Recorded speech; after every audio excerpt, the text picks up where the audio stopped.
Quant batch में पढ़ रहे हैं, जहां हम मेंसुरेशन 3D के आखिरी पड़ाव में हैं। प्रिज्म कल हमने पढ़ा था, बहुत आसान टॉपिक है। अगर मैं सबसे कठिन टॉपिक मेंसुरेशन 3D का कोई कहूँ तो वो आज का ही है, पिरामिड। पिरामिड को समझना बहुत मुश्किल है और एक छोड़ दीजिए, दो दो सवाल कई बार इससे मेंस में आ जाते हैं। आप देख सकते हैं, मैं आपको दिखाऊंगा 2018 मेंस, 2019 मेंस में लगातार सवाल पूछे गए हैं पिरामिड से।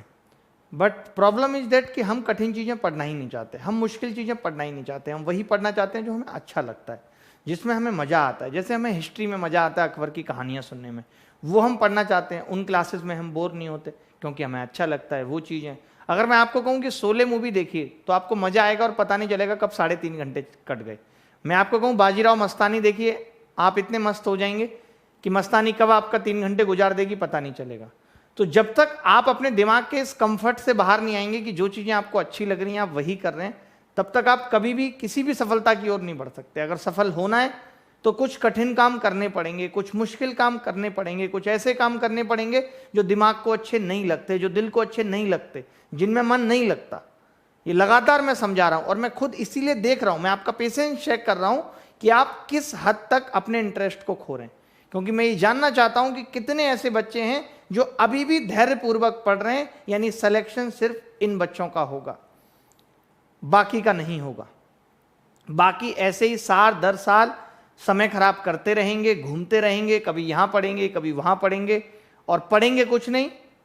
उनकी तैयारी भी उनको लगेगा पूरी रहेगी, बट सिलेक्शन कभी नहीं होगा। सिलेक्शन अगर लेना है तो ईमानदारी के साथ, धैर्य के साथ हर एक चीज़ को पढ़ना पड़ेगा, क्योंकि सिलेबस के किसी भी पार्ट को छोड़ना आज के उस दौर में जहां कट ऑफ 80% 70% जा रही है, सिलेक्शन के लिए 90% नंबर की ज़रूरत है। अफोर्ड कर पाना गुनाह है कि हम सिलेबस के किसी भी पार्ट को छोड़ दें, ये हो ही नहीं सकता, पॉसिबल ही नहीं है।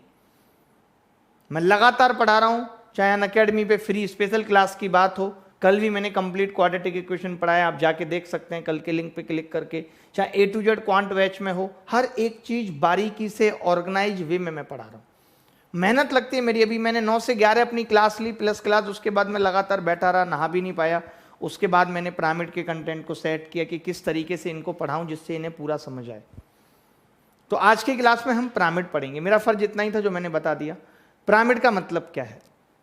पिरामिड एक ऐसा सॉलिड है, एक ऐसा ठोस है जिसका बेस एक प्लेन पॉलीगन है, जिसकी साइड सरफेस ट्रायंगुलर हैं, जिनको हम लेटरल सरफेस बोलेंगे।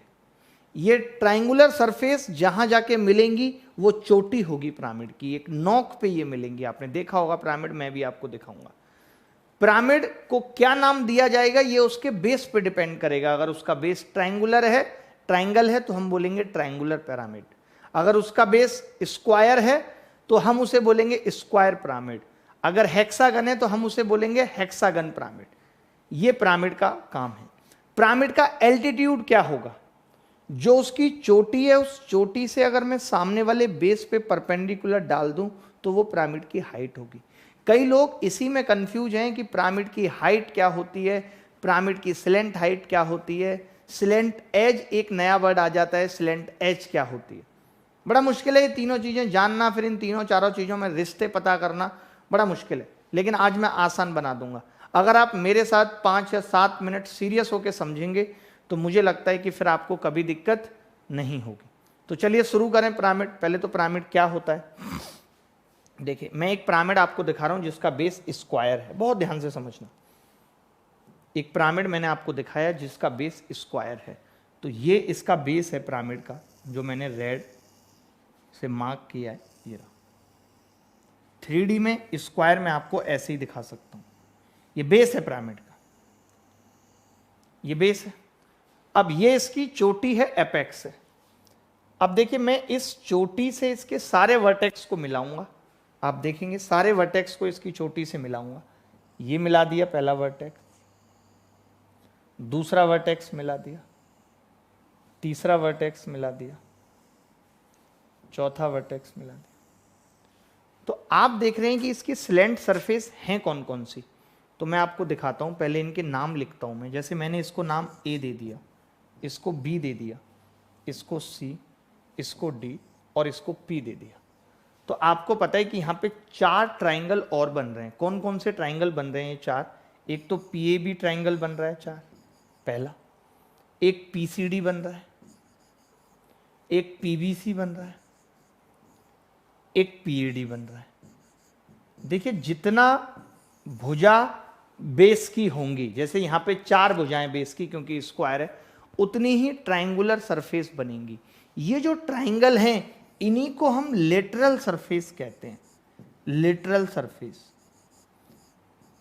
दुनिया के हर एक पिरामिड में ये लेटरल सरफेस एक आइसोसेल्स ट्राइंगल होती है, ये भी समझना जरूरी है। एक समद्विबाहु त्रिभुज होती हैं जिसकी 2 भुजाएं बराबर हैं क्योंकि ये भुजाएं आपस में बराबर होंगी। बहुत ध्यान से समझना। मैंने इस चित्र में आपको सिर्फ क्या समझाया? मैंने इस चित्र में इतना सा समझाया कि बेटा ABCD जो है वो एक वर्ग है, स्क्वायर है, और वही बेस है पिरामिड का। ये मैंने आपको समझाया, यानी कि अब आप बेस समझ गए क्या होता है। फिर आप लेटरल सरफेस समझ गए कि अगर चोटी को हर वर्टेक्स से मिला दिया जाए तो जो ट्राइंगल बनेंगे यही लेटरल सरफेस हैं, पार्श्व सतह हैं, पार्श्व सतह। ठीक है, मैंने कहा ये सब आइसोसेल्स ट्राइंगल होते हैं क्योंकि PA PB ये सब बराबर होता है। एक और चीज मैं इस चित्र में समझाना चाहता हूं कि P जो है वो एपेक्स है, चोटी है। P चोटी है क्योंकि इसकी जरूरत पड़ेगी।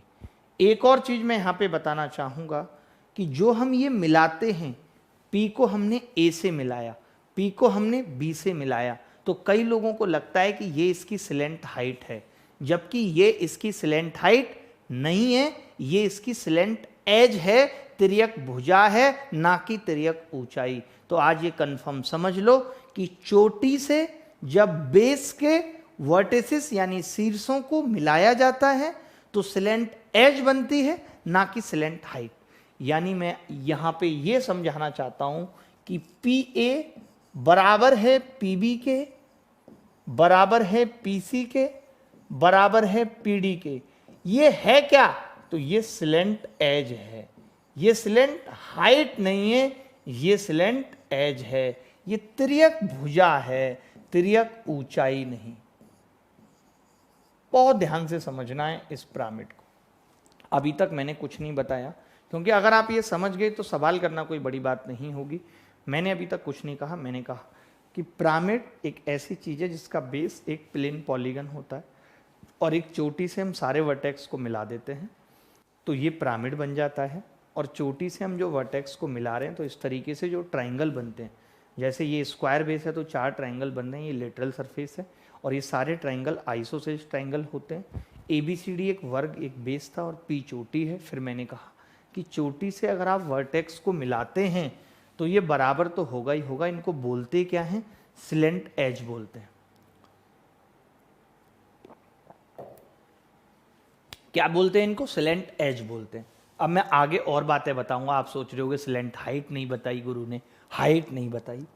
सबके चित्र लेके आया हूं, चित्र से ज़्यादा क्लियर समझ आएगा। देखो चित्र से ज़्यादा क्लियर समझ पाओगे कि अगर मैंने, ध्यान से समझना, अगर मैंने इस वर्टेक्स से और बेस के ऊपर परपेंडिकुलर डाल दिया बिल्कुल मिड पॉइंट पे, जहां पर इसके डायगोनल कट कर रहे हैं वहां मैंने परपेंडिकुलर डाल दिया, O बिंदु मान लेता हूं इसको P मान लेता हूं। तो ये जो OP है, OP जो है ये हाइट है। यानी कि वर्टेक्स से बेस पर परपेंडिकुलर डाला जाए, वर्टेक्स से बेस पर परपेंडिकुलर डाला जाए तो वो क्या होगा? हाइट होगी। वर्टेक्स से बेस पर परपेंडिकुलर डाला जाए तो वो क्या होगी? हाइट होगी। अब आप कहोगे हाइट भी बता दी, स्लेंट एज भी बता दी, तो स्लेंट हाइट भी बता दो। तो बड़े ध्यान से समझना पुत्र, बड़े ध्यान से। अगर हम मिड पॉइंट को, अगर हम बेस के मिड पॉइंट को इस वर्टेक्स से मिलाते हैं तो this will be the slant height, it will be the slant height. आप समझ गए होंगे कि अगर चोटी को, तिर्यक ऊंचाई, अगर चोटी को बेस की भुजा के मध्य बिंदु से मिलाया जाए तो वो क्या बनेगी? सिलेंट हाइट बनेगी। आपको मैंने क्या क्या बताया? मैंने कहा अगर चोटी से बेस पे परपेंडिकुलर डाल दिया जाए तो वो होगी हाइट। अगर चोटी से बेस के वर्टेक्स को मिलाएंगे तो वो क्या होगी? सिलेंट एज, तिर्यक भुजा। और अगर चोटी से बेस की भुजाओं के मध्य बिंदु को मिलाएंगे तो वो क्या बनेगी? Slant height. जैसे अगर मैं इसको, इस मिड पॉइंट को इससे मिला दूं तो ये सिलेंट हाइट है। ये क्या है? Slant height. इसको दिखा नहीं सकता क्योंकि ये भुजा अंदर है, ये बाहर है, वरना इसके मिड पॉइंट को भी मिलाएंगे तो क्या बनेगी? सिलेंट हाइट बनेगी। बोलो ये सिलेंट हाइट समझ आई, सिलेंट एज समझ आई, ऊंचाई समझ आई, क्योंकि ये मेन पॉइंट है। अगर ये मेन पॉइंट एक बार में समझ आ जाएंगे तो फिर इतना समझ लीजिए कि तकलीफ नहीं होगी पिरामिड को समझने में। मुश्किल जरूर लगती है,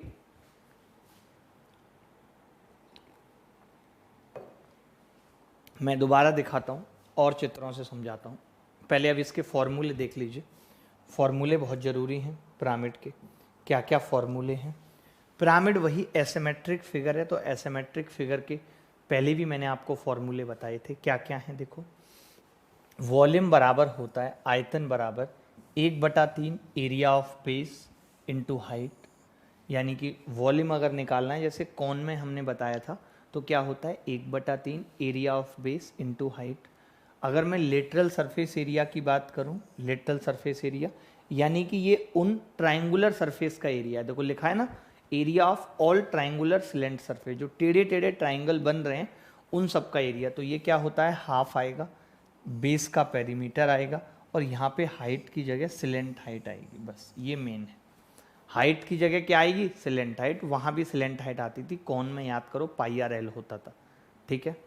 इसके बाद अगर मैं टोटल सरफेस एरिया की बात करूं, तो टोटल सरफेस एरिया में ऊपर तो नॉक है, तो सिर्फ LSA के अंदर एक एरिया ऑफ बेस जुड़ेगा। LSA के अंदर एक एरिया ऑफ बेस जुड़ेगा, जबकि यही प्रिज्म में क्या होता था? 2 जुड़ते थे। प्रिज्म में क्या होते थे? 2 जुड़ते थे। अब देखिए कुछ और काम की बातें हैं जो आपको सीखनी है, समझनी है। कुछ और काम की बातें हैं, वो मैं समझाता हूँ आपको। जैसे कि ये है, मैंने एक ट्राइंगुलर बेस लिया है, तो मैं इसके अंदर क्या बताना चाहता हूँ वो ध्यान से समझना। मैंने कहा कि ये एक ट्राइंगुलर बेस है, ये इसकी हाइट है, ये h इसकी हाइट है, ठीक है। h इसकी हाइट है, ये इसका बेस है। तो अब आप देखिए, और ये इसकी सिलेंट एज है, ये एज है, ई कर लेते हैं इसको, ई नाम दे देते हैं, एज है, ठीक है, एज है। तो अब आप मुझे बताइए कि जो सेंटर होता है वहां से वर्टेक्स की दूरी क्या होती है ट्राइंगल के अंदर? कोई बच्चा बता सकता है? ट्राइंगल के अंदर, ये इक्विलेटरल ट्राइंगल है, तो सेंटर से वर्टेक्स की दूरी क्या होगी? कैपिटल आर या स्मॉल आर? तो आपका जवाब होगा जी कैपिटल आर होगी। तो आपको ये याद रखना है कि जब मुझे जीवन में अगर h दे रखी हो और सिलेंट एज दे रखी हो, तो जो राइट एंगल ट्राइंगल होगा उसका बेस कैपिटल आर होगा। एक तो ये वाला ट्राइंगल याद रखना है, ये एकदम कंठस्थ होने चाहिए आपको ट्राइंगल, कि जैसे आपको एज पता है तो आर तो आप निकाल लेंगे ट्राइंगल की, एज कहां से आएगी? पाइथागोरस लगाने से आएगी। मैंने क्या कहा? एज होती क्या है? तो आपके दिमाग में सेट होगा, अच्छा एज तो वर्टेक्स को मिलाने पे आती है, और वर्टेक्स से सेंटर की दूरी कैपिटल आर होगी, तो ठीक है ये लगा दें। अब किसी भी इक्विलेटरल ट्राइंगल में जिसकी हाइट ए हो, तो मैं ये भी आपको बता देता हूं कि कैपिटल आर जो होगी वो होगी a/√3। ये याद कर लो, ये याद करना पड़ेगा, बिना इसके कुछ नहीं है। पिरामिड में सवाल बड़े आसान आते हैं, बट आसान नहीं है उनको करना, इतना समझ लीजिए। नानी याद आ जाती है, क्या याद आ जाती है? नानी।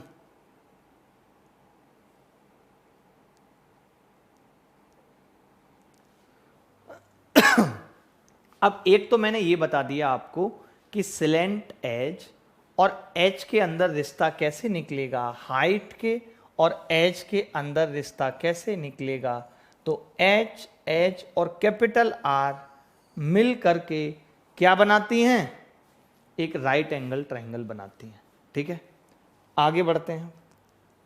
अब देखिए, अब बात आती है सिलेंट हाइट में रिश्ते की। ये ट्राइंगल बड़े मुश्किल से ढूंढ ढूंढ के लाया हूं मैं, आपको आसान लग रहा होगा सब कुछ। देखो, अब आपको ये पता है गुरु कि अगर मैंने सेंटर पे परपेंडिकुलर डाला है वर्टेक्स से तो ये एच होगी, ये आपको पता है। अगर ये मिड पॉइंट है भुजा का, तो भुजा के मिड पॉइंट को अगर मैं इससे मिलाऊंगा तो ये सिलेंट हाइट एल होगी। सिलेंट हाइट बोलो होगी या नहीं? अब मैं आपसे जानना चाहता हूं कि सेंटर से भुजा तक की दूरी क्या होती है। आप इसे 3D में सोचिए, तभी तो मैं राइट एंगल ट्राइंगल बना दे रहा हूं। 3D में ये 90 डिग्री का एंगल होगा, ऐसे खड़ी होगी ना, ये ई पे ऐसे खड़ी होगी, ये एच पे ऐसे खड़ी होगी और मिल रहे होंगे कहीं, ये ऐसे खड़ी होगी, ये यहाँ से मिल रहा होगा इससे। तो मैं वही जानना चाह रहा हूँ कि भुजा की दूरी क्या होती है। तो कोरिया का बच्चा भी बता देगा कि जी सेंटर से मध्य बिंदु की दूरी परपेंडिकुलर डिस्टेंस स्मॉल आर होती है। तो हमें ये पता चल गया कि एच और सिलेंट हाइट एल में जो रिश्ता होगा उसमें बेस स्मॉल आर होगा। और अगर ट्राइंगल इक्विलेटरल है, जो कि होगा ही होगा, तो इक्विलेटरल ट्राइंगल में एक आर का मान क्या होगा? a/2√3। ये याद करना पड़ेगा, बिना इसके कुछ भी नहीं। याद करना पड़ेगा, बिना इसके कुछ भी नहीं है।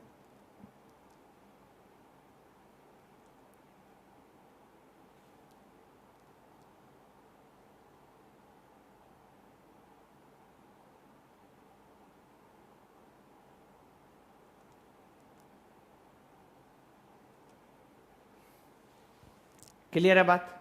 किसी बच्चे को डाउट है तो बताओ। अभी मैंने दो बताया आपको, एक एच का रिश्ता बताया।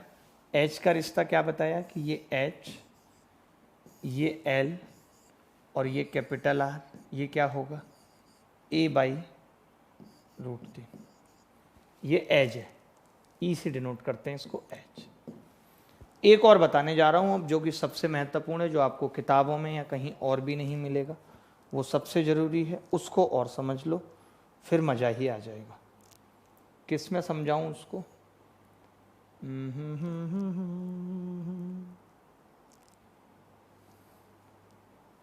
इसी में समझा देता हूँ, इसी चित्र में समझाता हूँ, ध्यान से समझो। सबसे ज़रूरी यही है,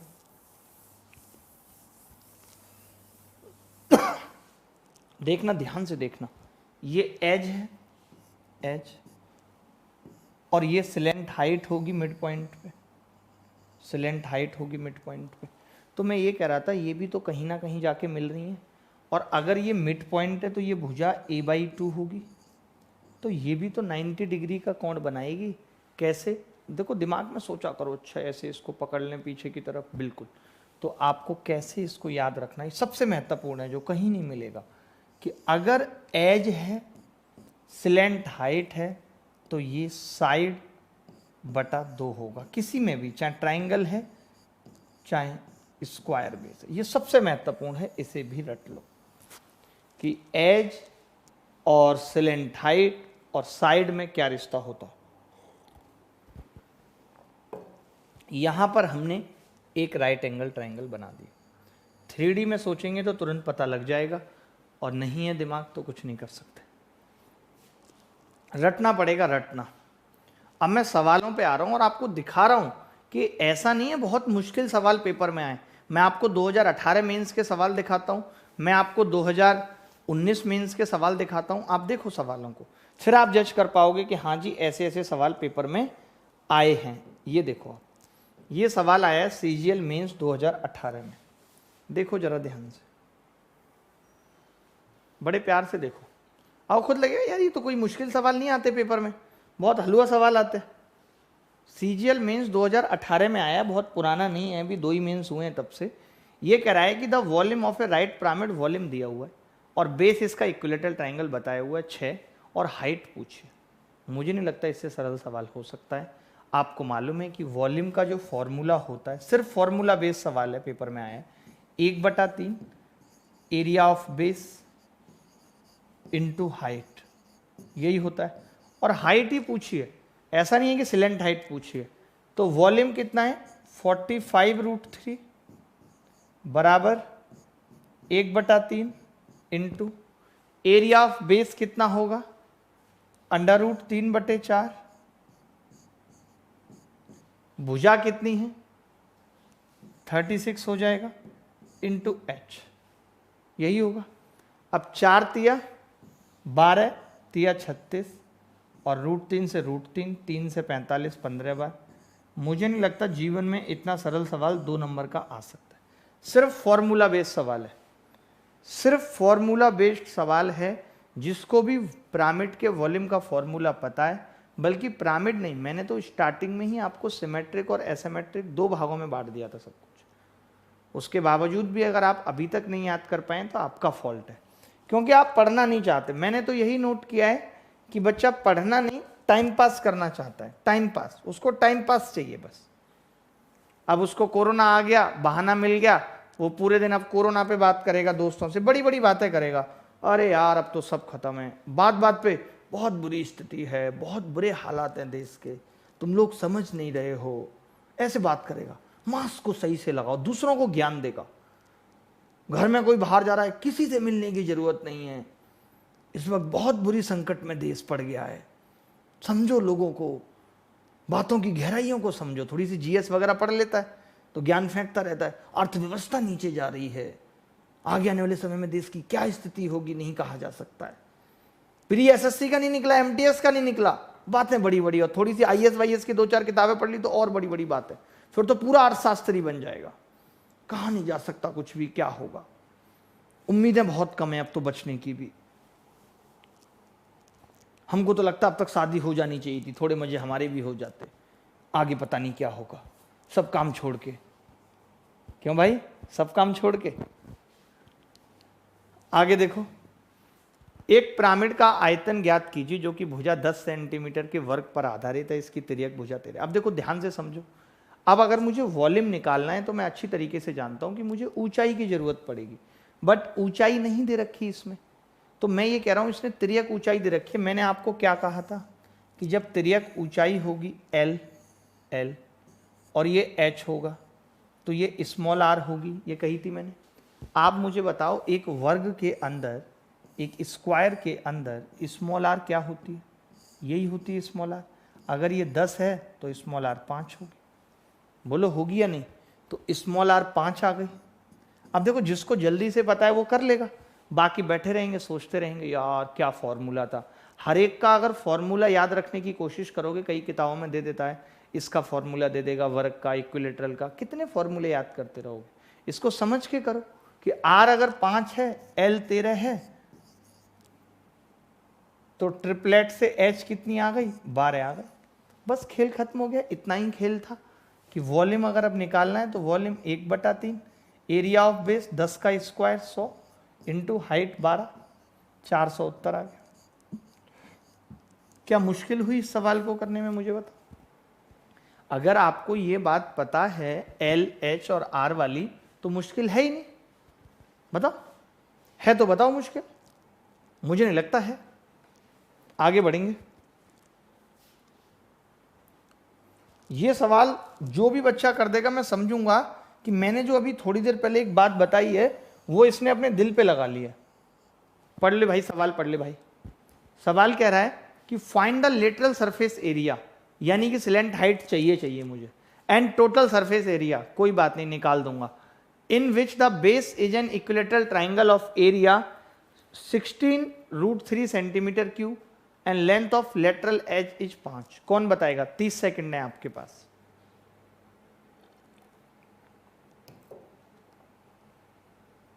तीस सेकंड आपके पास है।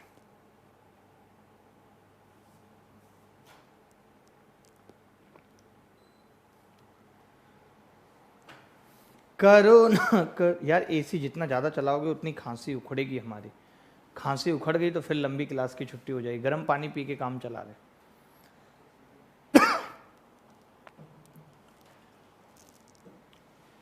कभी कभी मेरे दिल में ख्याल आता है कि जैसे तुझको बनाया गया है मेरे लिए, कि अब से पहले सितारों में बस रही थी कहीं, तुझे जमीन पे बुलाया गया। देखो कई लोग पागल हैं, अब उनका कुछ नहीं कर सकते, बहुत ध्यान से समझना। अगर आधार 16√3 है जो कि इक्विलेटरल ट्रायंगल है, तो मैं आधार की भुजा जानना चाहता हूँ। 16√3 तो a कितना आ गया, 8 आ गया। √3 से √3 कट गया, a² 64, a 8 आ गया। मैंने अभी तुम्हें क्या बताया था लल्लन लाल, मैंने कहा था कि अगर एज दे रखी है, एज सिलेंट हाइट चाहिए तो साइड a/2 कर दो। बोलो बताया था या नहीं? सारी चीजें वही अप्लाई करनी है, जितने कंसेप्ट मैंने बताए हैं। अगर उस कंसेप्ट से कोई भी सवाल पिरामिड का ना हो तो मैं अपने दोनों हाथ काट के तुम्हारे हाथों में रख दूंगा। 3 ट्रायंगल मैंने बताए हैं, इन 3 ट्रायंगल से सारे के सारे सवालों का उत्तर आ सकता है पिरामिड के। कुछ सोचने की जरूरत नहीं है, क्योंकि मैं आपको इस लायक नहीं समझता कि आप पेपर के भीतर सोच पाएंगे। कोई नहीं सोच सकता। इससे अच्छा है कि मैंने ट्रायंगल याद कर लिए, edge capital R H, slant height small r H, H slant height भुजा/2 रटे हुए हैं मुझे। अब मैंने देखा एच कितनी है 5, भुजा/2 कितनी है 4। खोरिया का बच्चा बता देगा L3 होगी। अरे 8/2 4, तो कोरिया के बच्चे ने बता दिया L3 है। अब मैं कह रहा हूं LSA क्या होगा, तो बच्चा कहेगा LSA में है ही क्या, हाफ कर दो। पेरीमीटर ऑफ बेस 8 × 24 गुणा सिलेंट हाइट 3, तो 36 आ गया है। 36 LSA कितना आ गया 36। अगर LSA 36 है तो TSA निकालने के लिए पता है बच्चा क्या करेगा, एरिया ऑफ बेस निकालेगा। अरे पागल, एरिया ऑफ बेस तो ऑलरेडी दिया हुआ है, उसी से हमने भुजा निकाली है। अब तुम भुजा से फिर एरिया ऑफ बेस निकालोगे तो तुम क्या हो, धाग हो ना देंगे। बोलो सवाल समझ आया कि नहीं आया? बहुत प्यार से पढ़ा रहा हूं, बहुत खूबसूरत पढ़ा रहा हूं। हजारों रुपए देके भी तुम्हें ये पढ़ने को नहीं मिलेगा इतने प्यार से। आगे बढ़े।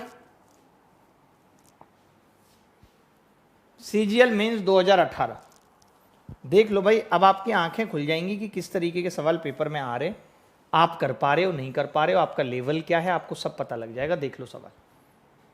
CGL मेंस 2018 में आया, 30 सेकंड देता हूं, 30 ज्यादा है 20 ले लो। सवाल ये है, the base of A right pyramid is an equilateral triangle with side 8 centimetre and the height of the pyramid is 24√3 centimetre. Find the volume of the pyramid. Pyramid का वॉल्यूम क्या होगा?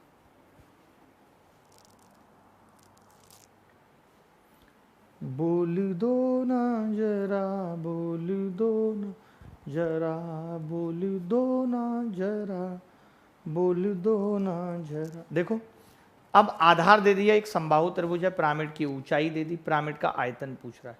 मतलब अपने जीवन में मैंने इतना सरल सवाल नहीं देखा कि वॉल्यूम बराबर 1/3 इंटू √3/4 a² 64 गुणा 24√3 हाइट। यही फॉर्मूला होता है, 1/3 area of base into height. √3 और 3 मिला के कट गए आपस में, 4 से इसको काटा 16 बार कट गया। 16 को 24 से गुणा करूंगा, 24 8 192 होता है ना, ठीक है। 16 चौका 64 का 4, 384 आ जाएगा, 192 दूनी। बताओ, डायरेक्ट फॉर्मूला बेस्ड सवाल अभी हाल फिलहाल पेपर में आए हैं, आगे देखेंगे और कैसे सवाल आए इस पे समझ आ। ये CGL मेंस 2018 में आया था, ये मुझे थोड़ा सा अच्छा लग रहा है, इसको ट्राई करना। आप देख रहे हो मेंस 18 में ही कितने सवाल आए हैं पिरामिड से, जिस टॉपिक को आप इतने हल्के में ले रहे हो।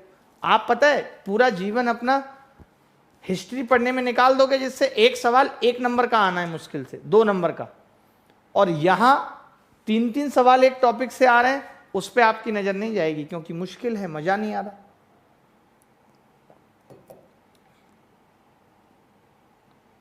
और इस बात की गारंटी भी नहीं है, मैं आपको बता दूं, इस बात की गारंटी भी नहीं है कि जो इतिहास आप पढ़ रहे हो उससे सवाल आ ही जाएगा, कोई गारंटी नहीं है इस बात की। एक समपिरामिड का आधार एक समबाहु त्रिभुज है जिसका क्षेत्रफल 16√3 सेंटीमीटर स्क्वायर है। यदि इसके पार्श्व पृष्ठों में से एक का क्षेत्रफल 30 सेंटीमीटर स्क्वायर है तो इसकी ऊंचाई ज्ञात कीजिए क्या होगी। ऊंचाई इसकी ज्ञात कीजिए क्या होगी।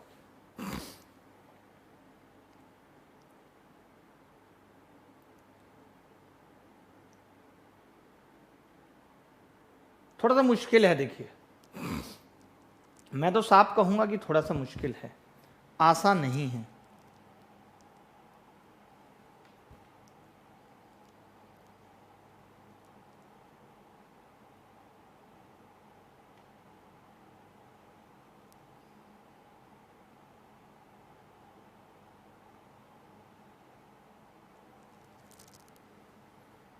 देखिए भाई, एक समपिरामिड का आधार एक समबाहु त्रिभुज है जिसका क्षेत्रफल दे दिया, तो इसके क्षेत्रफल से मैं भुजा निकाल सकता हूँ √3/4 a स्क्वायर बराबर 16 √3। तो a कितना आ जाएगा यहाँ से 8, a 8 आ जाएगा। अब देखिए पता है बात क्या है कि इसने हमसे पूछी है इसकी ऊंचाई, तो मैं इतना समझ गया कि यार अगर ऊंचाई निकालनी है तो मैंने इतना पढ़ा है कि ये स्लेंट हाइट, ये h और ये गुरु स्मॉल r जो मैं निकाल सकता हूँ 8/2√3 करके, ये मुझे पता चल गया कि भाई ये मैं निकाल सकता हूँ। अब आपने कहा स्लेंट हाइट तो बताओ, फिर एक चीज तो बताओ। तो देखिए मैं स्लेंट हाइट कैसे निकाल रहा हूँ। आप सोच रहे होगे कि मैं इसका टोटल सरफेस एरिया निकाल के करूंगा, नहीं, फॉर्मूले से नहीं करूंगा। मेरी बात सुनो, मैंने इसकी एक स्लेंट सरफेस बना ली। तो आप सब जानते हो कि जो स्लेंट सरफेस होती है उसकी जो हाइट होती है वही स्लेंट हाइट होती है। मानते हुए नहीं? अरे यार चित्र में दिखाना पड़ेगा क्या, पीछे बड़े क्रैक हो। देखो ये देखो, इस वाले चित्र में देखो, ये जो सरफेस है स्लेंट, ये जो सरफेस स्लेंट है, ध्यान से देखना, ये जो स्लेंट सरफेस है ये वाली, ये रही, इसके मध्य बिंदु को जो मिलाया था तो यही स्लेंट हाइट थी।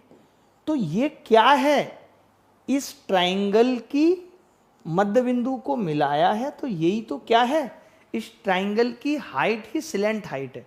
यानी हमें एक बात और पता चली कि स्लेंट हाइट स्लेंट सरफेस वाले ट्राइंगल की, स्लेंट सरफेस ट्राइंगल की हाइट होती है। इस बात को भी लिख लो, नहीं समझ आई हो तो, कि जो स्लेंट हाइट है और जो स्लेंट सरफेस होती है टेढ़ी ट्राइंगल, उसकी हाइट होती है। पता चल गई ये बात।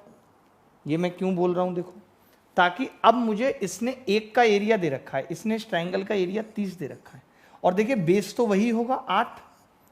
अरे बेस तो 8 होगा ना, मैंने लिटा दिया है उस सरफेस को जो टेढ़ी थी। लिटा नहीं सकते क्या? आप तो लेटे हुए वीडियो देख रहे हो, हम सरफेस भी ना लिटाएं। तो 30 बराबर क्या हो गया, हाफ इंटू 8 इंटू एल। तो एल यहां से कितनी आ गई, 15/2। एल कितनी आ गई यहां से, 15/2। अब देखिए मुझे एल भी पता चल गई कितनी है, 15/2। अब मैं ये कह सकता हूं कि एच अगर निकालनी है तो अंडर रूट के अंदर 15 का स्क्वायर 225/4 माइनस इसका स्क्वायर 16/3। तो ये क्या आ जाएगी, अंडर रूट के अंदर 225 थी 675 माइनस 16 चौका 64/12। तो ये आ गया अंडर रूट के अंदर 611/12। ये एक अच्छा सवाल सीजीएल मेंस 2018 में पूछा गया। एक बहुत प्यारा सवाल, बहुत अच्छा सवाल सीजीएल मेंस 2018 में पूछा गया। कोई बताओ हमें प्लीज, सालू यादव को बताओ भाई कुछ, इनको वफा रास नहीं आ रही। सर लॉकडाउन में जहां लोगों के पास पैसे नहीं हैं आप लोगों को फ्री में पढ़ा रहे, थैंक यू सर, आप बहुत अच्छे हैं। शालिनी त्रिपाठी, बिल्कुल शालिनी। और भी मैं तो सोच रहा हूँ कि एक वीडियो बना के जारी कर दूँ कि जिन लोगों को मदद नहीं मिल रही है, बहुत ज़्यादा परेशान हैं, तो वो अपने फ़ोन नंबर वगैरह शेयर करके एक 30 सेकंड का वीडियो बना के भेजें, हम उसे वायरल कर देंगे। मतलब अपने जहाँ जहाँ भी टेलीग्राम और यहाँ वहाँ जो भी मदद करना चाहेगा उनकी कर देगा, तो आपस में म्यूचुअल मदद होती रहेगी एक दूसरे की। ऐसा मैं एक सोच रहा हूँ वीडियो बनाने के लिए। अभी देखते हैं। ये सवाल समझ आ गया होगा, अच्छा सवाल था। एक ये सवाल आपके सामने है, प्यारा सवाल है, कोशिश करो निकालने की। काफ़ी सारे सवाल अभी हम करेंगे बैक टू बैक। सवाल क्या है कि find the total surface area of A pyramid which is based on a regular hexagon of side 16/√3 and height 6 centimetre. देखिए अब हाइट से तो काम चलता नहीं है। अगर आपको टोटल सरफेस एरिया निकालना है तो आपको सिलेंट हाइट चाहिए। अब देखिए भाई, सिलेंट हाइट निकालने के लिए क्या करना पड़ेगा। अभी हमने बात की थी आर, सिलेंट हाइट एल और एच जो कि 6 दे रखी है। अच्छा, कोई बच्चा बता सकता है कि ये आर क्या होती है? कोई भी बच्चा ये बता सकता है हेक्सागन में आर क्या होती है? देखिए बेसिकली जो आर है वो होती है सेंटर से, वो क्या होती है, सेंटर से भुजा की दूरी, यही तो होती है। आपको पता होगा एक हेक्सागन के अंदर ऐसे 6 इक्विलेटरल ट्राइंगल बनते हैं, यानी कि ये एक तरीके से इस इक्विलेटरल ट्राइंगल की हाइट है। जो आर है ये इस इक्विलेटरल ट्राइंगल की हाइट है जिसकी भुजा 16/√3 है। बोलो, मैं ये जानता हूं कि एक इक्विलेटरल ट्राइंगल की हाइट √3/2 इंटू ए होती है 16/√3। तो ये कितनी आ गई भाई? 8 आ गई। √3 से √3 कट गया, ये 8 आ गए। तो जो ये आर है ये 8 आ गई। अगर ये 8 है और ये 6 है तो एल कितनी आ जाएगी? 10 आ जाएगी। अब खेल खत्म हो गया। पहले मैं एल ए से निकाल देता हूँ, तो आप कहेंगे एल ए से होगा हाफ। पेरीमीटर ऑफ बेस कितना होगा, कोई बता सकता है? अरे 16 में छिक्के 3, 6 भुजा हो जाएंगी ना, 6 गुणा हाफ इंटू 6 गुणा 16/√3, ये पेरीमीटर होगा। इंटू हाइट कितनी आई है, सिलेंट हाइट 10, तो मैंने 2 से भाग कर लिया कितनी बार? 5 बार। इसको काट दिया मैंने 2√3 बार, तो ये आ गया 16 पंजे 80 दूनी 160√3। अच्छा, आपको चाहिए टोटल सरफेस एरिया, तो मुझे इसमें बेस एरिया जोड़ना पड़ेगा।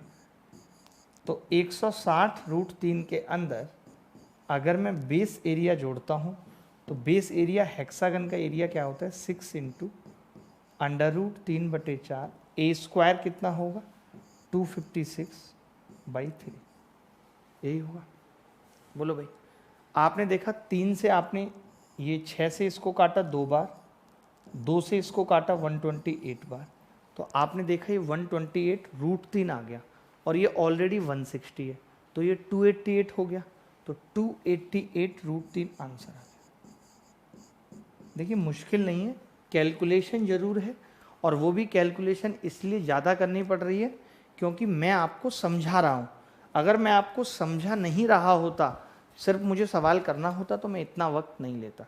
मैंने क्या कहा कि एक तो सिलेंट हाइट चाहिए, एच दे रखी है, तो मुझे आर चाहिए। आर होती है सेंटर से भुजा की दूरी।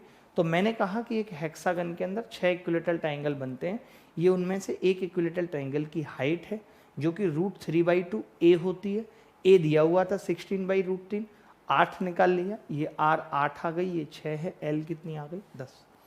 एल ए से निकालने के लिए हाफ, पेरीमीटर ऑफ बेस 6 भुजाएं, 6 को भुजा से गुणा कर दिया इंटू 10, तो ये एल ए से आ गया 160√3। फिर इसके अंदर एरिया ऑफ बेस और जोड़ दिया। एक हेक्सागन का एरिया निकालने के लिए 6 इक्विलेटरल ट्राइंगल का एरिया निकालना पड़ता है, तो 6 इंटू √3/4, भुजा का स्क्वायर हो गया 256/3। उत्तर आ गया 288√3। समझ रहे हैं तो बहुत अच्छी बात है, नहीं समझ रहे हैं तो और अच्छी बात है, ताकि आपको पता लगे आप कितने पानी में। CGL मेंस 2019 में ये सवाल आया है, मैंने इस सवाल को नहीं बनाया, CGL मेंस 2019 में ये सवाल आया। CGL मेंस 2019 में ये सवाल आया है। एक सम पिरामिड का आधार 10 सेंटीमीटर का, एक सम पिरामिड का आधार एक 10 सेंटीमीटर का एक वर्ग है। यदि इसकी ऊंचाई 10 सेंटीमीटर है तो इसकी पार्श्व पृष्ठ का क्षेत्रफल बताओ क्या होगा। सिलेंट सरफेस पूछ रहा है। लिटरल सरफेस एरिया पूछ रहा है। सिलेंट सरफेस का एरिया मतलब लिटरल सरफेस एरिया। एक पिरामिड का आधार 10 सेंटीमीटर का एक वर्ग है, इसकी ऊंचाई 10 है। तो देखिए सिलेंट हाइट चाहिए, सीधी सीधी बात है। अब सिलेंट हाइट निकालने के लिए मैंने कहा कि कैपिटल आर तो चाहिए नहीं, स्मॉल आर चाहिए। अगर ये 10 है तो ये इसकी कितनी होगी, 5 होगी भाई, क्लियर है। जो स्मॉल आर है वो क्या होगी, 5 आर, 5 होगी। मैंने कहा कि ये एच है, अगर ये एच है, आर 5 है, एच कितनी दे रखी है, 10, तो आप सिलेंट हाइट निकाल सकते हैं एल। एल क्या होगी, अंडर रूट के अंदर 5 का स्क्वायर प्लस 10 का स्क्वायर, यानी कि ये आ गया 5 अंडर रूट 5, ये आ गया 5 अंडर रूट 5 आ गई एल।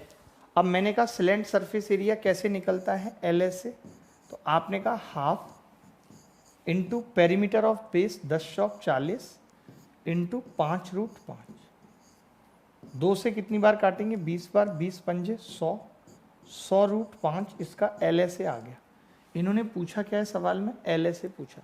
तो आपको क्या लगता है कि सीजीएल मेंस 2019 में ज़्यादा कठिन सवाल पूछा गया? मेरा ऐसा मानना नहीं है कि ये सवाल कठिन था। अगर आपको ये ट्राइंगल्स याद हो गए, आप देख रहे हैं, आपने एक चीज़ नोट की कि मैंने स्टार्टिंग में ही पिरामिड बनाया, उसके बाद मैंने कहीं भी पिरामिड बना रहा हूँ नहीं, क्योंकि मैंने पिरामिड का पोस्टमार्टम कर दिया है। मुझे मालूम है ये एक ट्राइंगल बनता है, तो मुझे सोचने की ज़रूरत नहीं है, मैं आँख बंद करके ट्राइंगल बना देता हूँ, बेस बनाता हूँ, स्मॉल आर निकालता हूँ, ज़रूरत पड़ेगी कैपिटल आर निकालता हूँ, खेल खत्म।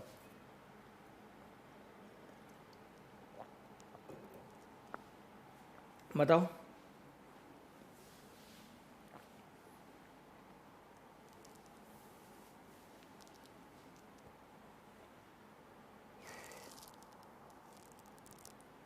ये सवाल देखिए, गंदे गंदे से इसके ऑप्शन हैं, इसलिए मैंने और लिया इसको कि देखेंगे हम कितने गंदे हद तक ये जाएगा सवाल। इन्होंने कहा है जी कि एक पिरामिड का आयतन चाहिए जो भुजा 16 सेंटीमीटर के नियमित षटभुज पर आधारित है, तिर्यक भुजा इतनी है। इस बार तिर्यक भुजा दे दी इन्होंने। अगर इन्होंने तिर्यक भुजा दे दी, इसका मतलब है कि अब हमें ऊंचाई चाहिए। तिर्यक भुजा, सिलेंट एज, देखो ध्यान से समझना बेटा, सिलेंट एज दे रखी है। मैंने क्या कहा था पुत्र, मैंने कहा अगर एज है कितनी, 17, और ऊंचाई निकालनी है, तो यहाँ पे कैपिटल आर आएगा, आएगा नहीं आएगा? हेक्सागन के केस में, हेक्सागन के केस में आप बताओ सेंटर से भुजा की दूरी क्या होती है? ये सेंटर है, यहाँ से भुजा की दूरी, तो अभी आपको बताया था कि 6 इक्विलेटरल ट्रायंगल बनते हैं। अगर ये 16 है तो ये भी 16 होगी, ये भी 16 होगी, और यही कैपिटल आर होती है हेक्सागन के केस में। जब मैं हेक्सागन पढ़ा रहा था तब आपका मन नहीं लग रहा था हेक्सागन में, आज हेक्सागन की बातें आ रही हैं तो आप समझ नहीं पा रहे हैं, फ्रस्ट्रेट हो रहे हैं। कब तक आप भागते रहेंगे? मैं आपसे पूछना चाहता हूँ, आपको ये मालूम है कि बिना पढ़े सिलेक्शन नहीं होगा, बिना पढ़े नौकरी नहीं लगेगी, और बिना नौकरी के आपका जीवन यापन होना नहीं है, सिर्फ गालियों के सिवा कुछ आपको मिलना नहीं है, ना शादी होगी, ना घर परिवार समाज में सम्मान मिलेगा, सब कुछ नौकरी पे निर्भर है, और नौकरी बिना पढ़े नहीं लगनी, तो फिर कब पढ़ाई शुरू करोगे? मैं आपसे पूछना चाहता हूँ। क्या आप में से कोई भी मुझे गारंटी के साथ कह सकता है कि हाँ मैं इस बार पेपर निकाल दूंगा, मेरी इतनी अच्छी तैयारी चल रही है, मेरे मॉक में 170-80 नंबर आ रहे हैं? ये कहने की हिम्मत रखते हैं आप? मुझसे छोड़िए, अपने आप से कह सकते हैं ये? आपको अपनी सच्चाई ज़्यादा बेहतर पता होगी, मुझसे तो झूठ भी बोल सकते हैं। अपने आप से ये आंखों में आंखें डाल के आईने के सामने खड़े होके कह सकते हैं कि मेरी तैयारी बहुत अच्छी है और इस तैयारी से मेरा सिलेक्शन हो जाएगा। हिम्मत नहीं है आपके अंदर ये कहने की, तो फिर किस लिए नहीं पढ़ रहे? किस लिए नहीं पढ़ रहे बताओ?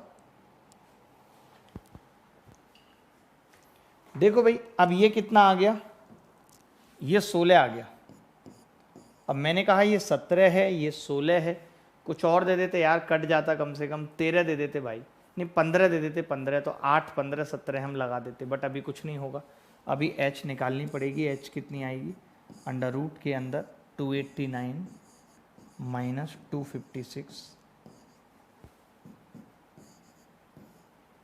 9 में से 6 गया 3, और 8 में से 5 गया 3, 33। जैसे ही 33 आया मैं समझ गया कि उत्तर या तो ये होगा √11 वाला या ये। फिर मैं ये भी समझ गया कि √3 भी आएगा तो कटना भी चाहिए 3, इन दोनों में से कोई एक होगा। अगर √11 एक ही ऑप्शन में होता तो मैं टिक भी कर देता। अब मुझे वॉल्यूम निकालना है, वॉल्यूम बराबर 1/3। एरिया ऑफ बेस कितना होगा 6 इंटू, अब मैं समझ गया ये होगा, क्योंकि जैसे ही 6 आया तो मैं समझ गया 3 कट जाएगा, यानी कि √3 2 बार रहेगा तो 3 का मल्टीपल भी जरूरी है, जो कि 64 में 3 का मल्टीपल नहीं था, खचार। √3/4 इंटू 16 का स्क्वायर, 16 गुणा 16 इंटू हाइट कितनी है √33। 4 से कितनी बार कटेगा, 4 बार कटेगा, 64 बन जाएगा। 3 से ये कितनी बार कटेगा, 2 बार। ठीक है, आप एक बात बताओ, ये √3 और ये √3 मिलके 3 बन जाएगा, 3। ये तो बहुत ज़्यादा उत्तर आ रहा है यार। 2 चौक 8 गुणा 48 हो जाएगा वो, और √11, तो ये कितना आएगा 8 8 64 का 4 हासिल 6, 8 चौक 32 और 6 38 √3। तो ये 3 शायद छुप गया है, 384 √3, 384 √3 होगा, 3 शायद कहीं छुप गया है, क्योंकि भुजा ही बहुत बड़ी है। आप देख रहे हैं ना 16 है भुजा, अब 16 है तो इतना छोटा उत्तर तो आएगा नहीं, 84 384 ही आएगा। अच्छा सवाल था। बट CGL मेंस 2019 का एक और सवाल आपके कदमों में है, कौन सबसे जल्दी इसका उत्तर बताने का मादा रखता है। CGL मेंस 2019, समप्रामिड का आधार 8 सेंटीमीटर भुजा वाला एक समबाहु त्रिभुज है और इसकी ऊंचाई 30√3 सेंटीमीटर है। पिरामिड का आयतन ज्ञात कीजिए। समप्रामिड का आधार 8 सेंटीमीटर भुजाई वाला एक समबाहु त्रिभुज है, ऊंचाई दे रखी है, आयतन पूछ रहा है। मुझे नहीं लगता इससे सरल सवाल।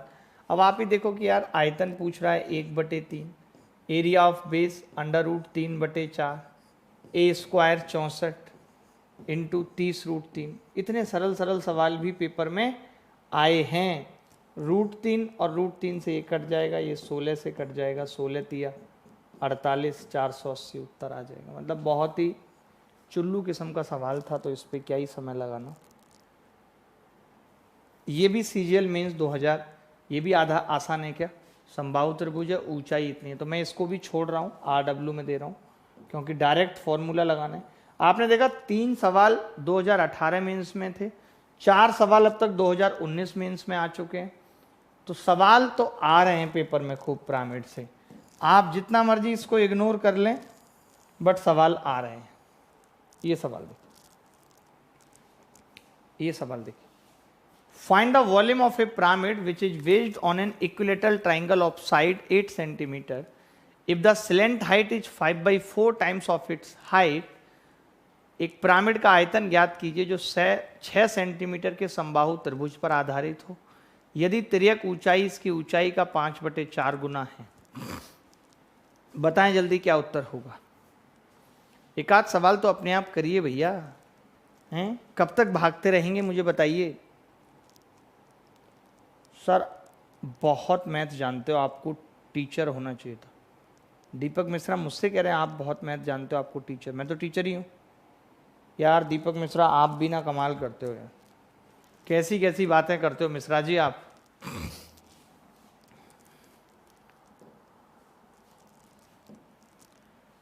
आयतन पूछ रहा है, 6 सेंटीमीटर का समबाहु त्रिभुज है, तिर्यक ऊंचाई इसकी ऊंचाई का 5/4 गुना है। तिर्यक ऊंचाई देखिए, तिर्यक ऊंचाई L है, ऊंचाई का 5/4, ऊंचाई 4, तो ये 5 है, कह सकते हैं कि नहीं। ये 3 होगा उस केस में। लेकिन अब 3 की वैल्यू क्या है, आपको ये भी मालूम होगा कि अगर ये L है और ये H है तो ये R होती है नहीं होती, R स्मॉल r होती है। अब स्मॉल r इसकी कितनी होगी, तो आपको पता है कि 6/2√3 होगी। 3 की वैल्यू 6/2√3 यानी कि 3/√3 है, यह है। इसने आयतन पूछा है तो मैं 4 की वैल्यू निकालूंगा। 4 की कितनी हो जाएगी, 4/√3। जब 3 की 3/√3 है तो 4 की आ गई। अब मुझे वॉल्यूम निकालना है तो वॉल्यूम क्या होगा, 1/3। ट्राइंगल का एरिया √3/4 A² 36 इंटू ऊंचाई 4/√3। √3 से √3 कट गया, 4 से 4 कट गया, 36 को 3 से भाग किया, 12 उत्तर आ गया। ऑप्शन में है 12। ये कैसा सवाल है, 12 ही नहीं है ऑप्शन में। पूछा क्या है, आयतन ही पूछा है ना। इसकी तिर्यक ऊंचाई का 5/4 गुना है, 4 ये मान लिया, 5 है, 3 ये आ गई। अब मैंने कहा कि एल के केस में हम स्मॉल आर लेंगे तो स्मॉल आर इस ट्राइंगल की कितनी होगी, 6/2√3। 3/√3 तो 3 की वैल्यू अगर 3/√3 है तो ऊंचाई निकाल दी, 4 की वैल्यू 4/√3। अब इन्होंने आयतन पूछा है तो 1/3 √3/4 36 4/√3, √3 से कट गया, 12 ही उत्तर आएगा भाई, 12 उत्तर आएगा श्योर। आप बताओ मैं गलत बोल रहा हूं तो आप बताओ, अगर कहीं गलती की है तो कोई बच्चा बताएगा। Sir side is 8 centimetre.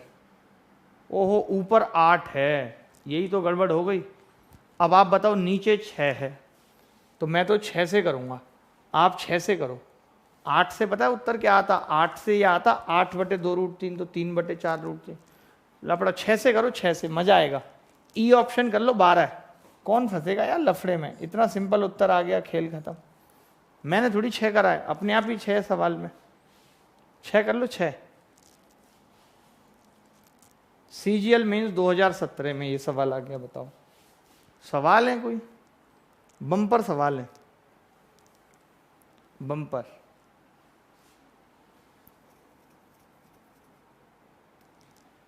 देखिए पता, जब भी ऐसा सवाल आए तो एक चीज आपको समझनी है कि LSA plus area of base आता है नहीं आता। ऐसे सवालों में तुक्का लगाना बता रहा हूं।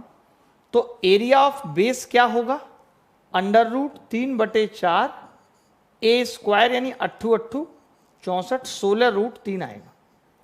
गारंटी है कितना आएगा, 16√3। 8 8 64 होगा। आधार वर्ग है, सॉरी आधार वर्ग है इसका, अच्छा आधार वर्ग है यानी 8 8 64 आएगा। 64 आएगा भाई, 64। लेकिन अब तकलीफ यहां पे यही फंस गई कि 64 इस ऑप्शन में भी है, 64 इसमें भी है। देखिए ये तो हो ही नहीं सकता, ये दोनों हो ही नहीं सकते, उत्तर 64 ही होगा। कोई बात नहीं, निकाल देते हैं। अब जब सवाल करना ही है तो आपको भी मजा आएगा। ऑप्शन से जहां और कहीं करने की बारी आएगी बताऊंगा। तो मैंने कहा ऊंचाई दे रखी है और हमें क्या चाहिए, हमें चाहिए स्लेंट हाइट, L चाहिए। ऊंचाई कितनी है, 16। यहां पे क्या आएगी, स्मॉल आर। आपको पता है स्मॉल आर आधी हो जाएगी 4, तो L कितनी आ गई, √ के अंदर 16 का स्क्वायर प्लस 4 का स्क्वायर। जैसे आपने L देखी 4√17, जैसे आपने देखी सीधे उत्तर लगा दिया। अब मुझे सोचने की जरूरत नहीं है, क्योंकि जैसे ही मैंने L देखी तो मैं समझ गया कि L ऐसे क्या होगा, हाफ इंटू बेस का पेरीमीटर 8 चौक 32 गुणा स्लेंट हाइट 4√17। तो 2 से ये 2 कट गया, 32 दूनी 64√17। आपने खुद देख लिया, ये दोनों मिला के उत्तर आएंगे ए ऑप्शन। तो कई बार क्या होगा कि आपको पूरा सवाल करने की जरूरत नहीं होगी। पहले तो मैं एरिया ऑफ बेस से ये बता पा रहा था कि उत्तर ए और सी में से कोई एक है। मैं ये बता पा रहा था कि उत्तर ए और सी में से एक है। मान लेते मेरे पास 1 सेकंड बचा है लास्ट में, मुझे तुक्का मारना है, तो 8 8 64 देख के मैं ए या सी में से मार सकता हूं। कम से कम 50% चांस तो सही होने के हैं। मैं एक और ऐसा सवाल दिखाता हूं, फिर आपको ये बात और गहराई से समझ आएगी। जैसे ये सवाल है आपके सामने, मैं इसे ऑप्शन से करने की कोशिश करूं। एक पिरामिड का पृष्ठीय क्षेत्रफल और कुल पृष्ठीय क्षेत्रफल ज्ञात करो, जिसका आधार का एरिया ही दे दिया 36√3। आधार का एरिया ही दे दिया, तो मैं इतना समझ गया कि 36√3 ऑप्शन में जरूर होगा। तो मैंने पहला वाला काट दिया, मैंने ये काट दिया। मैंने देखा 36√3 यहां पर है और 36√3 यहां है। अब एक बात बताओ, 36√3 है यहाँ और प्लस 36 है, यानी कि एक 36 है, लेकिन यहाँ तो 144 दे रखा है, तो ये गलत हो गया। 36 चौका 144, यहाँ 144 है, तो ये सही हो गया। यानी 36√3 में आपको ये तो पता था कि ये LSA लिखा है इधर, LSA। अब इसी में मैं 36√3 जोड़ूंगा, तो आप बताओ 144 में 36√3 जोड़ूंगा तो कभी ये आएगा? कभी नहीं आएगा। 36√3 श्योर था कि आना है, तो मैंने दो ऑप्शन चुने, एक तो बी और एक सी। बट इसमें क्या हो रहा है कि LSA और प्लस 36√3 TSA के बराबर नहीं आ रहा। आप खुद ही बताओ TSA क्या होता है? LSA plus area of base 36√3, ये मुझे पता है। तो मैंने कहा अगर मैं सी ऑप्शन को सही मान रहा हूं 144 प्लस ये, तो TSA ही गलत आ रहा है, एक आ रहा है यहाँ पे, जबकि आना चाहिए 4, वो इस ऑप्शन में आ रहा था, तो बी मैंने करेक्ट कर दिया। यानी ऐसे सवाल हम ऑप्शन से भी करते हैं, ऐसा नहीं है कि ऑप्शन से नहीं करेंगे। बात की गहराई समझ रहे हैं कि नहीं? समझनी पड़ेगी। देखिए आपकी मर्जी है, आप समझिए मत समझिए, बात की गहराई आप पढ़िए मत पढ़िए, सब कुछ आपके हाथ में है।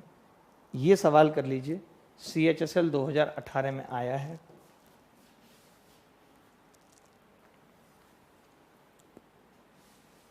मैंने बहुत अच्छे से पढ़ाया है, मतलब एक एक बारीकी बताइए, समझाइए। इसके अलावा मैं एक टॉपिक लूँगा इसमें, फ्रस्टम। फ्रस्टम कौन का भी बनता है और फ्रस्टम पिरामिड का भी बनता है, दोनों का ही फ्रस्टम बनता है, पिरामिड का भी और कौन का भी। सर मुझे माफ़ कर दीजिए, जब मैंने आपकी फास्ट क्लास देखी थी तो अनाप शनाप कमेंट किया था, मैं CGL बताइए खुद ही। अब आप ऐसे करें, ऐसे क्यों बोलते हैं अनाप शनाप, गलत बात है। हाँ विराट कोहली जी ठीक लग रहा हूँ जी। घुमक्कड़ बाबू बिल्कुल आपका स्वागत है, आप जरूर मिलिए। मैंने बहुत बच्चे सेलेक्ट कराए बेटा, 2018 में भी 250-300 से ज़्यादा मेरे बच्चे टॉप पोस्टों पे हैं। अभी आगे आने वाले टाइम में जूम इंटरव्यू करेंगे हम, क्योंकि अब फिजिकल इंटरव्यू पॉसिबल नहीं हो पा रहा कोरोना की वजह से। एक वर्ग के आधार के एक सम पिरामिड की तिर्यक ऊंचाई 4 मीटर है, तिर्यक ऊंचाई, ठीक है।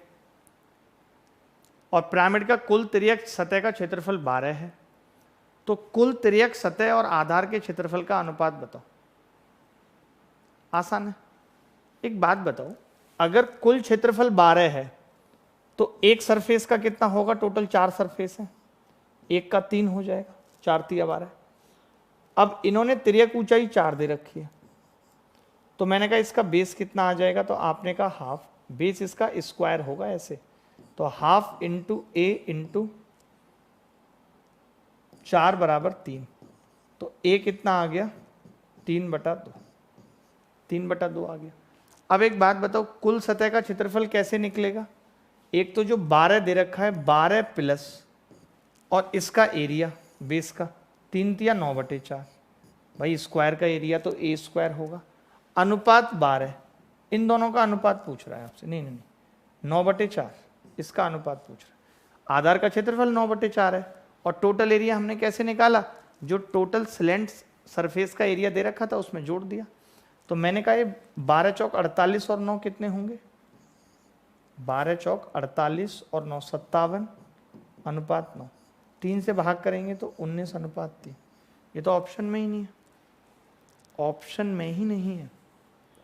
यदि वर्ग आधार के एक सम पिरामिड की तिर्यक ऊंचाई 4 मीटर है, कुल सतह का क्षेत्रफल 12, 4 सतह होंगी तो 1 का 3 आ गया। वहाँ से हमने हाफ इंटू ए, बेस का एरिया निकालना, बेस की भुजा चाहिए, A इंटू 4 बराबर 3 कर दिया। A कितना आ गया? 3/2, तो 9/4 हो गया। तो पिरामिड की कुल तिर्यक सतह का क्षेत्रफल, कुल तिर्यक सतह, अच्छा सॉरी मैंने गलती कर दी, मुझे लगा टोटल सरफेस एरिया पूछा है, इन्होंने टोटल नहीं पूछा, स्लेंट का ही अनुपात पूछा है। तो 12 चौक 3 चौक 12, 3 3 9, ये 4 इधर आ जाएगा, तो 16 अनुपात 3 उत्तर आ जाएगा। मैंने जो निकाला था वो टोटल सरफेस एरिया निकाल दिया था। तो चलिए आज के लिए इतना ही रखते हैं, आखिरी सवाल था ये। कुछ और एक सवाल आपको मिलेंगे जो हम आपको PDF में डाल के देंगे, PDF काफ़ी लंबी चौड़ी मिलेगी। इसके अलावा जो 2 छोटे छोटे टॉपिक बचे हैं, एक तो फ्रस्टम और एक टेट्राहेड्रन, ये हम अलग से पढ़ेंगे। और फिर जल्दी से अब CI शुरू करने का वक्त आ गया है। कल मोदी जी लाइव थे इसलिए भी नहीं शुरू हो पाई CI। तो अब देखो आज से कोशिश करते हैं, आज हो पाती है तो। आज एक्चुअली मेरी 8 से 10 क्लास भी है। और जो बच्चे पर्सनली पढ़ना चाहते हैं कि भाई मुझे पर्सनली बात करनी है, क्लास का एक माहौल चाहिए, मैं यूट्यूब पे समझ ही नहीं पा रहा, तो 1 मई से मेरे अनअकैडमी पे अर्थमेटिक और एडवांस दोनों के ही बैच आ रहे हैं और इस बार क्लासेस 1.5 घंटे की होंगी। मैं आगे आपको बता दूंगा वो किस किस तरीके से होंगे। CGL से पहले दोनों ही बैचेज में 2 महीने में सिलेबस खत्म हो जाएगा। बाकी हम यहाँ पे अब अगला टॉपिक CI शुरू करेंगे और अभी लगभग मान के चलिए 18 क्लास होंगी इस अप्रैल के अंदर ही। जो क्लासेस मिस हो गई हैं मेरी तबीयत ख़राब होने की वजह से वो भी होंगी और कल स्पेशल क्लास भी होगी 5 बजे। तो मैं एक एक टॉपिक उठा रहा हूँ स्पेशल क्लास में। मैं क्या कर रहा हूँ, एक एक टॉपिक उठा रहा हूँ कि इसके प्रीवियस ईयर क्वेश्चन निपटा दिए, बहुत अच्छी प्रैक्टिस कर रहे हैं, तो वो भी आप देखिए, उन्हें भी मिस मत करिए। तो अभी के लिए इतना ही, बाय, टेक केयर, धन्यवाद, थैंक यू वेरी मच। उन लोगों को बताते रहिए जो पढ़ना चाहते हैं, उन लोगों तक वीडियो को पहुँचाइए कि भाई बहुत अच्छी क्लासेस चल रही हैं। नोट्स बनाइए प्रॉपर, अगर आपको आगे भी CGL देना है तो प्रॉपर नोट्स बनाइए और कोशिश करिए समझने की, ठीक है। तो चलिए फिर मैं चलता हूँ, विदा लेता हूँ, आप अपना ख्याल रखिए, खुश रहिए, बाय।